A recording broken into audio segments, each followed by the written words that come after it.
நம்ம உலகமே அதிசயமான அற்புதமான இடம் தாங்க. அதுலயும் இயற்கை ஒவ்வொரு நாளும் நம்ப முடியாத பல செயல்களை செஞ்சுக்கிட்டே தான் இருக்கு. விஞ்ஞானிகள் என்னதான் ஆராய்ச்சி செய்தாலும் இயற்கையை மட்டும் நம்மளால புரிஞ்சிக்கவே முடியல. இப்படி இயற்கையால் உருவான நம்ப முடியாத ஆச்சரியமான பல இடங்கள் இந்த பூமியில இருக்கு. அதுல சிலவற்றை தான் நம்ம இந்த வீடியோல பார்க்க போறோம். வாங்க பார்க்கலாம்.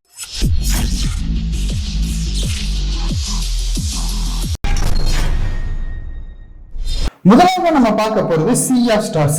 சின்ன வயசுல எல்லாம் நம்ம நட்சத்திரத்து கூட விளையாடணும்னு நட்சத்திரத்தை பிடிக்கணும்னு கனவு கண்டிருப்போம். இந்த கனவை உண்மையாக்குற ஒரு இடம் தாங்க மாலத்தீவுல இருக்கிற வாதா ஐலண்ட்.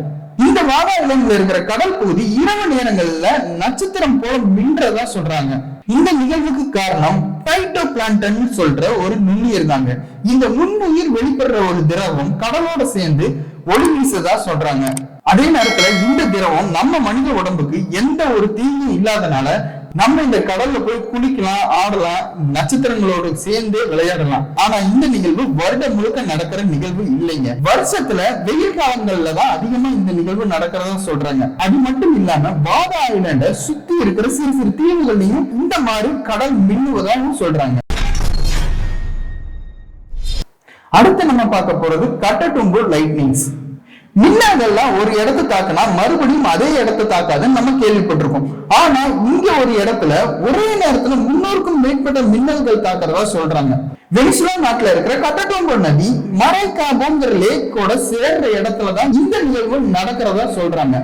இந்த இடத்துல வருஷத்துக்கு 100ல இருந்து 200 தடவை புயல் வீசுறதாவும் சொல்றாங்க. அது மட்டும் இல்லாம சில நேரங்கள்ல 1 மணி நேரத்துக்கு 300 மின்னல்கள் இங்க தாக்குறதாவும் சொல்றாங்க. இதற்கெல்லாம் என்ன காரணம்னு இன்னமும் விஞ்ஞானிகள் மண்டையை பிச்சுட்டு தாங்க இருக்காங்க. சில பேர் அங்க இருக்கிற சதுப்பு நிலத்தினால ஏற்படுற காற்றுல இருக்கிற ஈரப்பதத்தினாலதான் எப்பவுமே அங்க புயல் வர்றதா சொல்றாங்க. இன்னும் சில பேர் அந்த இடத்துல யுரேனியம் இருக்கிறனால மின்னல்கள்லாம் அந்த இடத்துல ஈர்க்கிறதா சொல்றாங்க. இன்னும் சில பேர் பக்கத்துல என்ன கிடங்கு இருக்கு அதுல இருந்து வெளியாடுற மீத்தேன் வாயுனாலதான் இந்த நிகழ்வு நடக்கிறதாவும் சொல்றாங்க. ஆனா இதுவரைக்கும் விஞ்ஞானிகளாக ஒரு தியரியை உறுதியா எடுத்து வைக்க முடியல.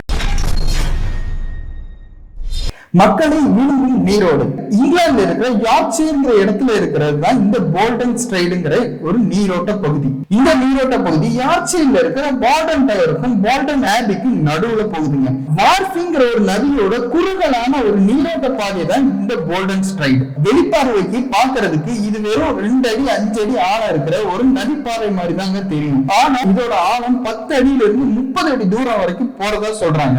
அது மட்டும் இல்லாம குறுகலான பாதையில போகிற இந்த நதியோட வேகம் ரொம்பவே அதிகமா இருக்கிறதாவும் சொல்றாங்க. நிறைய மக்கள் இந்த போல்டன் ஸ்ட்ரைடை தாண்டறதுக்கு முயற்சி பண்ணி உயிரை விட்டுருக்காங்க.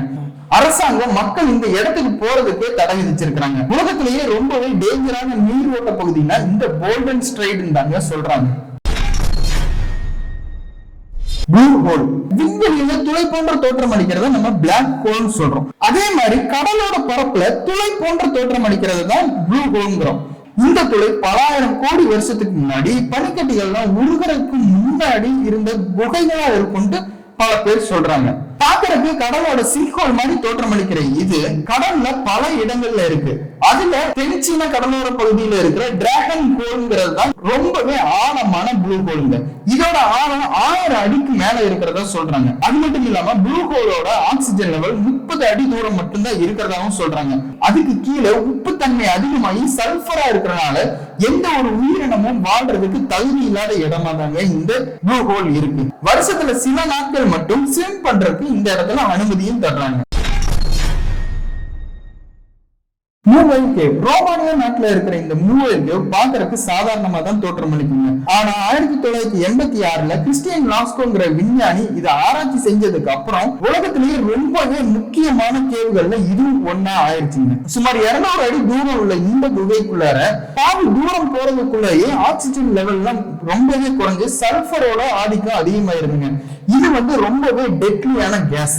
இதுக்கு மேல உள்ள யாருனாலையும் போக முடியாது. இருந்தாலும் ஆராய்ச்சியாளர்கள்லாம் ஆக்சிஜன் உதவியோட உள்ள போய் பார்க்கும்போது அங்க ஒரு சல்பர் லேக்கே இருந்திருக்கு. எந்த ஒரு உயிரினமும் கூட வாழ முடியாத ஆக்சிஜனே இல்லாத அந்த இடத்துல 57 வகையான உயிரினங்களை ஆராய்ச்சியாளர்கள் கண்டுபிடிச்சிருக்காங்க. அதுல சில வகையான தேள்கள் இருந்தது, சிலந்திகள் இருந்தது, போரான் போன்ற உயிரினங்களும் இருந்தது. ஆனா ஆச்சரியமான விஷயம் என்னன்னா உலகத்துல எந்த ஒரு இடத்திலும் இல்லாத 34 வகையான புதிய உயிரினத்தை அந்த குகையில தான் கண்டுபிடிச்சிருக்காங்க. அதுவும் இந்த உயிரினங்கள்லாம் பலாயிரம் கோடி வருஷத்துக்கு முன்னாடியே பரிணாம வளர்ச்சி அடைஞ்சதாகவும் சொல்றாங்க. இந்த மூவாயில் குகை எந்த ஒரு இடத்துலயும் உயிரினங்களை இயற்கையால உருவாக்க முடியும், வாழ வைக்க முடியுங்கிறதுக்கு ஒரு உதாரணமா இருக்குங்க. இந்த வீடியோ உங்களுக்கு பிடிச்சிருந்தா லைக் பண்ணுங்க, கமெண்ட் பண்ணுங்க. இதே மாதிரி பல வீடியோக்கள் பார்க்க TALKZ சேனலை சப்ஸ்கிரைப் பண்ணிருங்க. அந்த பெல் ஐக்கானையும் மறக்காம கிளிக் பண்ணிருங்க.